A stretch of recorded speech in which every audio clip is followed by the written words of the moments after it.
Hello दोस्तों, स्वागत है आपका फिर से विस्फोटक क्लासेस में। आज हम लोग प्रश्नावली 7.1 का पार्ट 7 वीडियो स्टार्ट करने जा रहे हैं, है ना। जिसमें इसके पहले के वीडियो में हम लोग क्वेश्चन नंबर 17 तक कर लिए थे और अब 18वां नंबर क्वेश्चन से करने वाले हैं। ठीक है, ध्यान से देखिएगा। क्या कह रहा है कि इंटीग्रेशन सेक एक्स और ब्रैकेट में है sec x plus tan x का इंटीग्रेशन चाहिए। तो हम पहले ही बताए हैं, जब भी ब्रैकेट वगैरह रहे, गुना में रहे, तो हमको क्या करना है, इंटीग्रेशन निकालने के लिए खंड बाई खंड करके लाना होगा। पहले ए या तो बी या तो सी, इस तरह प्लस माइनस में जुटा रहेगा, उसका इंटीग्रेशन निकालना आसान है। तो ये तो गुना में है ना, तो सबसे पहले काम क्या रहेगा, हमारा ब्रैकेट तोड़ना रहेगा, है ना। तो पहले तोड़ लीजिए।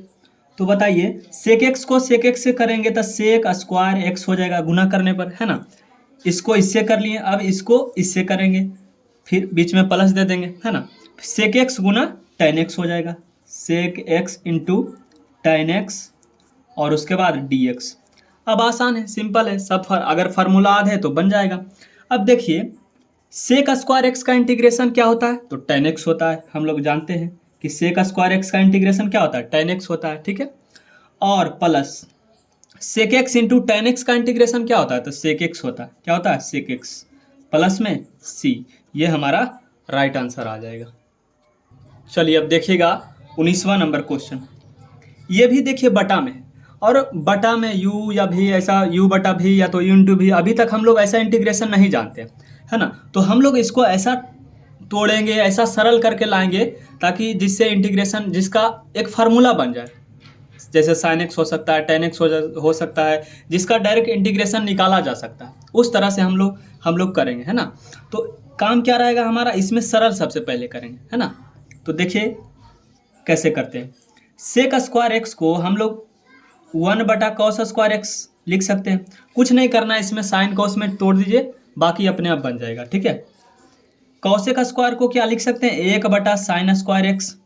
कोई दिक्कत नहीं, ऐसा लिखा जा सकता है, हम लोग जानते हैं, है ना। आगे चलिए, आप लोग जानते हैं कि पहला वाला जो होता है, पहला वाला अंतिम से गुना होता है और दूसरा वाला तीसरा से गुना होता है। तो साइन स्क्वायर एक्स गुना 1, तो साइन स्क्वायर एक्स ऊपर चला जाएगा क्या, और फिर कॉस स्क्वायर एक्स गुना 1, तो कॉस स्क्वायर आ जाएगा। ये हो गया आपका, ठीक है, ऐसा हो जाएगा। अब बताइए, साइन बटा कॉस हम लोग क्या जानते हैं, टेन स्क्वायर एक्स जानते हैं ना, ten square x D x हो गया। अब टेन स्क्वायर एक्स का इंटीग्रेशन जानते हैं क्या हम लोग, हमारे पास जवाब ही नहीं, हम नहीं जानते टेन स्क्वायर एक्स का इंटीग्रेशन। तो हम क्या करेंगे, इसको ऐसा तोड़ेंगे जिसका हम जानते हैं इंटीग्रेशन। तो इसको लिख सकते हैं सेक स्क्वायर एक्स माइनस 1, क्या, क्योंकि सेक स्क्वायर थीटा माइनस 1 बराबर होता है टेन थीटा, है ना। इसका फॉर्मूला होता है ना कि सेक स्क्वायर थीटा माइनस 1 बराबर होता है टेन स्क्वायर थीटा। तो इसको हम लोग इस रूप में लिख सकते हैं, कोई दिक्कत नहीं।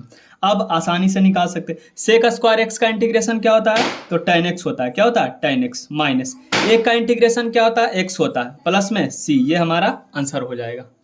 चलिए अब आगे बढ़ते हैं, 20वां नंबर क्वेश्चन, ठीक है। ये भी कुछ इसी तरह से है, ये भी बटा में है। तो हम लोग क्या, हमारा काम क्या रहेगा, अलग अलग करें, है ना। तो क्या कीजिएगा, इसमें 2 पहले देखिए, यहाँ से ध्यान से देखिए, ये 2 के नीचे में भी है 2/cos स्क्वायर एक्स भी है, और 3 साइन एक्स के नीचे में भी है। जैसे हम लोग भिन्न का जोड़ घटाव पढ़ते हैं ना, 2 + 3/4 कहीं लिखा रहता है, तो इसका मतलब क्या है, 2/4 + 3/4, क्या, या तो माइनस में रहे तो भी हम ऐसा कर सकते हैं। तो इसको हम इस रूप में लिख सकते हैं, देखिएगा 2 के नीचे cos स्क्वायर एक्स ऐसा लिख सकते हैं, माइनस 3 साइन एक्स बटा में cos स्क्वायर एक्स ऐसा लिखा जा सकता है, क्या, है ना। अलग अलग कर दिए। अगर वापस हम cos स्क्वायर एक्स एलसीएम ले ले तो वापस हम इसको इस तरह से लिख सकते हैं, कोई दिक्कत नहीं। अब देखिए, 2 को 2 रहने देंगे, ठीक है। 1/cos स्क्वायर एक्स बराबर क्या होता है, तो सेक स्क्वायर एक्स होता है। चलिए सेक स्क्वायर एक्स लिख लिए, माइनस 3 का 3 रह देंगे। अब देखिए यहाँ पर 2 cos एक्स है, एक साइन को एक cos से भाग देंगे तो टेन एक्स आएगा, और एक वो कॉस बच गया तो ऊपर जाएगा तो सेक एक्स नहीं हो जाएगा, क्या, और उसके बाद हो जाएगा हमारा डी एक्स। अब आगे चलिए, ठीक है। दो तो कांस्टेंट है, रहेगा, कोई दिक्कत नहीं। अब देखिए सेक स्क्वायर एक्स का इंटीग्रेशन क्या होता है, तो हम लोग जानते हैं tan x होता है। क्या होता है? tan x होता है। तीन भी कांस्टेंट है, रहने देंगे, कोई छेड़छाड़ नहीं कांस्टेंट में। Sec x into tan x का इंटीग्रेशन क्या होता है, तो हम लोग जानते हैं सेक एक्स होता है प्लस में c, बन गया, सिंपल है। चलिए अब देखिएगा क्वेश्चन नंबर 21, ये ऑब्जेक्टिव क्वेश्चन है, ठीक है। क्या कह रहा है, रूट एक्स प्लस 1/√x का इंटीग्रेशन चाहिए। तो क्या हम रूट एक्स को, देखिए कैसे इसको हल करते हैं। रूट एक्स को क्या x पर पावर 1/2 लिख सकते हैं क्या? कोई दिक्कत नहीं, लिखा जा सकता है, उसमें क्या दिक्कत है। अब देखिएगा ध्यान से, 1/√x है, क्या है, 1/√x है। अच्छा, इस रूट एक्स का मतलब क्या है, x पर पावर 1/2। आप लोग जानते होंगे कि जब भी पावर को ऊपर ले जाया जाता है तो माइनस में हो जाता है, तो इसको क्या हम ऐसा लिख सकते हैं, x पर पावर -1/2, कोई दिक्कत नहीं है ना। इसका मतलब भी x पर पावर 1/2 है, लेकिन ये नीचे में है, और जब नीचे वाला पावर ऊपर जाता है तो क्या हो जाता है, निगेटिव हो जाता है। अब पावर वाला इंटीग्रेशन जानते हैं आप लोग कि जब भी हम x पर पावर n का इंटीग्रेशन निकालते हैं तो कुछ नहीं करना होता है, जितना पावर होता है उतना में एक जोड़ते हैं और वही वाला पावर से भाग देते हैं, प्लस में c हो जाता है ना। तो उसी तरह का काम यहाँ भी करना है। तो x पर पावर 1/2 है, ठीक है, x पर पावर 1/2, 1/2 में एक जोड़ना है, तो 1/2 में एक जोड़िए तो कितना आएगा, 3/2। तो 3/2 ऊपर हो जाएगा, यही वाला 3/2 से भागा दे देंगे, है ना। फिर प्लस है तो प्लस दे देंगे।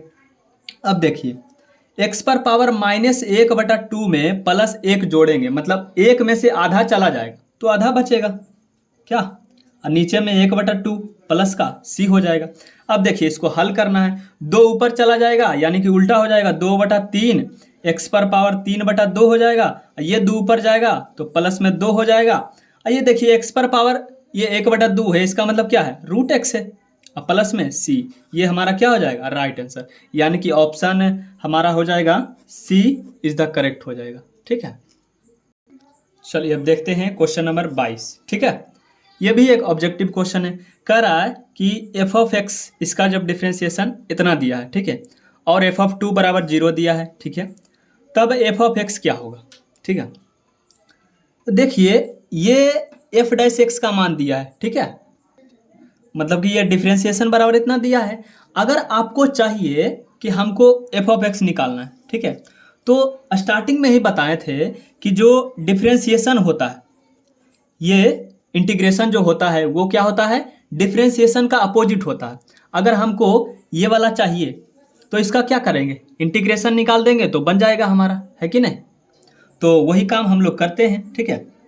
देखिएगा ध्यान से, हम लोग क्या करेंगे, इंटीग्रेशन निकालेंगे 4x³ माइनस 3/x⁴, इसका क्या करेंगे, इंटीग्रेशन निकालेंगे, तभी तो f ऑफ x मिलेगा, क्योंकि ये f' का मान है और डिफ्रेंसिएशन उल्टा होता है इंटीग्रेशन का, है ना। तो वही काम करेंगे हम लोग, तो 4 का 4 रहने देंगे। अब यहाँ तो सिंपल है, पावर में एक जोड़िए, क्या, अभी रहने देते, एक स्टेप आओ, सॉरी, और आसानी हो जाएगा, ठीक है। 3 को 3 रहने देते हैं। अच्छा, ये पावर नीचे में है, ऊपर ले जाएंगे तो क्या हो जाएगा, माइनस हो जाएगा, क्या, और ये हो जाएगा dx। अब कीजिए, 4 को 4 रहने देंगे, और x पर पावर 3 है तो 3 में क्या होता है, एक जोड़ते हैं इंटीग्रेशन निकालने के लिए, वही वाला पावर से भागा देते हैं। माइनस है तो -3 है तो 3 रहने देंगे, x के पावर -4, अब -4 में एक जोड़िएगा तो -3 आएगा, और वही वाला -3 से भागा देंगे, 4 से 4 खत्म, 3 से 3 खत्म, लेकिन माइनस माइनस क्या हो जाएगा, प्लस हो जाएगा, है ना। तो बचा हमारे पास क्या, x के पावर 4 माइनस माइनस यहाँ हो जाएगा क्या, प्लस हो जाएगा। देखिए ये माइनस मिलके प्लस हो जाएगा। ये जो x पर पावर -3 है, अगर इसको नीचे ले जाएंगे तो 1/x³ हो जाएगा, क्या, प्लस में c। यहाँ तक तो हम लोग कर लिए, लेकिन हम यहाँ देखिएगा ऑप्शन में, इन चारों ऑप्शन में ध्यान से देखिएगा कि c का मान भी दिया है, तो c का मान क्या होगा वो भी आपको पता करना पड़ेगा। तो वो पता कैसे होगा, इसके लिए एक चीज़ दिया है कि f ऑफ 2 = 0 दिया है, तो ये तो निकाल दिए f ऑफ x बराबर, है कि नहीं, ये f ऑफ x का मान निकाल दिए क्या। ये देखिएगा ध्यान से, इस फंक्शन का इंटीग्रेशन किए तो ये वाला f ऑफ x आ गया। हमको चाहिए क्या, c का मान चाहिए, तो c का मान देखिए f ऑफ x बराबर इतना दिया है, और एक कंडीशन और भी दिया है कि f ऑफ 2 = 0 दिया है, तो वही वाला काम करेंगे। दिया क्या गया है, f ऑफ 2 = 0 दिया है, यानी कि जहाँ जहाँ x रखेंगे तो 0 आ जाएगा, ठीक है। तो बताइए यहाँ पर 2 रखेंगे तो 2 के पावर 4, यहाँ पर 2 रखेंगे तो 2 के पावर 3 प्लस में c, और इधर तो एफ ऑफ 2 है ना, तो एफ ऑफ 2 का मान तो इधर 0 रहेगा क्योंकि पहले ही दे दिया है। ठीक है, अब देखिए 2 के पावर 4 का मतलब कितना है 16, 2 के पावर 3 का मतलब कितना है 8, और प्लस में c। अब देखिए इसका भिन्न का जोड़ घटाव कीजिए तो आ जाएगा अपन का आंसर, तो 8 आ गया। 1 से भागा देंगे 8 में तो 8, 16 8 28 से, प्लस में 1 प्लस में c, 128 और 1 129, 129/8 यानी c का मान आ जाएगा, ये वाला उधर जाएगा तो माइनस में 129/8, यही हमारा c का मान आ जाएगा। अब देखिए c का मान कहाँ कौन ऑप्शन में है जहाँ पर माइनस 129/8 आता है। ठीक है, तो देख लेते हैं, देखिएगा ध्यान से, देखिएगा जो एफ ऑफ एक्स आया x पर पावर 4 1/x³ अब प्लस में c का मान कितना लाए माइनस 129/8, यानी कि ये हमारा आंसर आ जाएगा। तो ये वाला ऑप्शन देखते हैं ध्यान से, ये नहीं, ये देखिए x पर पावर 4 प्लस में 1/x³ माइनस 129/8, यानी ऑप्शन ए हमारा राइट आंसर हो जाएगा। ठीक है, तो इसी के साथ 7.1 आपका ख़त्म होता है। बहुत बहुत धन्यवाद आप लोग का, मिलते हैं अगले वीडियो में।